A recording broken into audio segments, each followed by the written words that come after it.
Assalamualaikum warahmatullahi wabarakatuh. Waalaikumsalam warahmatullahi wabarakatuh. Kita berdoa dulu. Bismillahirrahmanirrahim. Alhamdulillahi rabbil islami dina wa bi Muhammadin nabiyya wa rasulullah.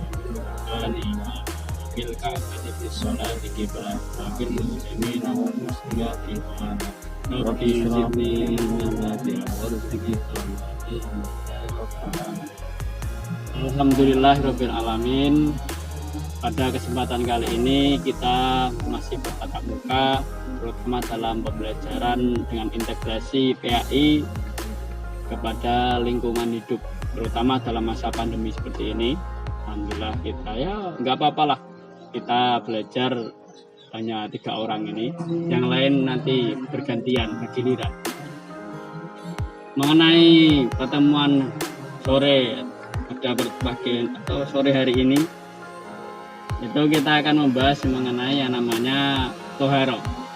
Toharoh yang mencakup yaitu mengenai, nanti akan membahas hadas dan juga najis, macam-macamnya, pengertiannya, dan juga mengenai jenis-jenisnya, kemudian hukumnya. Untuk menyingkat waktu, langsung saja mengenai materi itu mengenai hadas dan najis atau toharoh.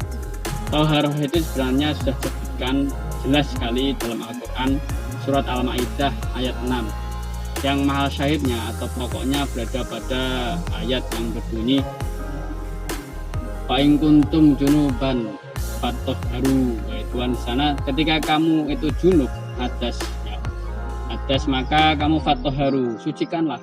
Dan dari itu maka menimbulkan wajib untuk mensucikan. Nah, dari itu nanti ada perbedaan mengenai yang namanya hadas, mengenai yang namanya najis. Pertama, kita akan membahas mengenai pengertian dulu yang najis. Najis itu apa sih? Najis yaitu adalah sesuatu yang membatalkan sholat tapi tidak membatalkan wudhu. Itu adalah najis.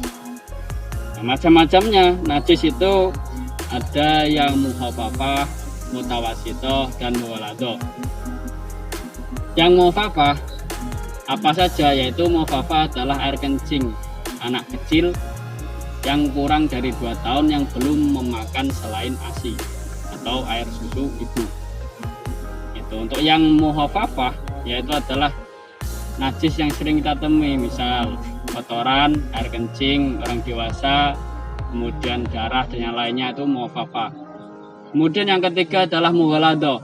Mughaladoh adalah najis yang berat, yaitu terkhusus pada anjing dan juga babi.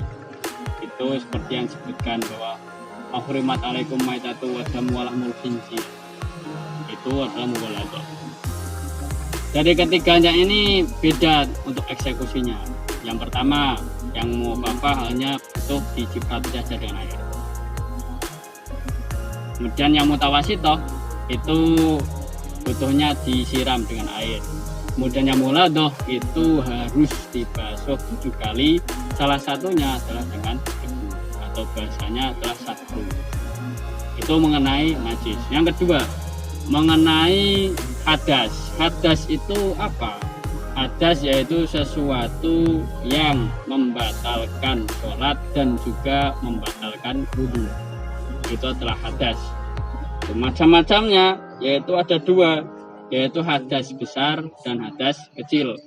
Kalau hadas besar, perbedaannya dengan hadas kecil adalah hadas besar itu mewajibkan mandi, kalau hadas kecil mewajibkan wudhu.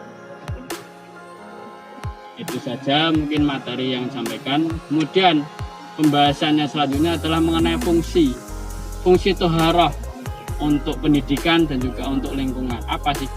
Yang pertama, untuk pendidikan, yang namanya fungsi daripada toharoh adalah menjaga kebersihan agar terbiasa bertutur kata, bersikap dan bertindak dengan baik, supaya akhlak kita itu baik. Itu sering disampaikan Imam Ghazali. Terus kepada lingkungan apa? Yaitu kebersihan badan dan lingkungan dapat memberikan suasana yang indah dan baik, kesehatan dan vitalitas tubuh terjaga. Dengan menjaga badan dan lingkungan akan membuat kita semakin menambah umur. Gitu. Dan juga salah satunya pembuktian menjaganya adalah membuat video atau membuat yang namanya hidroponik yang mungkin bisa dilihat di video yang kemarin kita buat, yaitu mengenai membuat hidroponik. Yang kalau yang kita buat adalah membuat tanaman bawang merah supaya lebih hemat daripada lahan dan juga lebih hemat untuk biaya juga. Ya, itulah materi yang bisa kami sampaikan. Mungkin dari itu ada pertanyaan atau ingin saya tanya dulu? Tanya dulu atau pertanyaan? Tanya dulu aja. Tanya dulu. Saya tanya dari Kang Jono dan juga Kang Yusril. Untuk Kang Jono, apa itu hadas? Hadas yaitu perkara yang membatalkan wudhu dan perkara yang membatalkan sholat. Betul. Untuk Kang Yusril, apa itu najis? Najis yaitu perkara yang membatalkan sholat saja tapi tidak membatalkan wudhu. Kalau seperti itu bagus sekali, berarti sudah mencakup dari pengertian tadi, penjelasan materi itu sudah terserap dengan baik. Selanjutnya mungkin ada yang mau bertanya? Saya tanya, Monggo, Mas Jono, monggo. tanya apakah najis mughaladah itu dikhususkan untuk anjing dan babi? Bagus sekali pertanyaannya, berarti najis mughaladah yang mana harus dengan satru tadi ya. Mengenai bentuknya atau macam-macamnya najis mughaladah itu memang hanya dua itu, anjing dan babi saja. Yang lainnya enggak, tidak ada termasuk seperti itu ya, hanya itu. Mungkin yang lain, Kang Yusril mau tanya mungkin. Ya, tanya mengenai najis muhafafah itu apakah dikhususkan juga bagi anak yang belum makan ASI atau yang lainnya? Oke, mengenai anak kecil ini kan tadi saya menyebutkan adalah anak kecil ya, anak kecil. Nah, kalau anak kecil itu sebenarnya ada dua tafsiran. Yang pertama adalah anak kecil yang laki-laki. Kalau yang laki-laki itu memang diharuskan dengan cara diciprati, dengan ciprati saja. Sedangkan untuk anak kecil yang perempuan itu lebih berat, itu harus dibasuh. Karena itu tergolong mutawasito. Alasannya karena najis air kencing daripada anak kecil perempuan itu lebih bacin, lebih pesing dan amis. Itu seperti itu. Jadi anak kecil itu diperinci. Itu ada anak kecil laki-laki. Itu. Sudah sampai sini ya. Ya. Oke, terima kasih atas partisipasinya.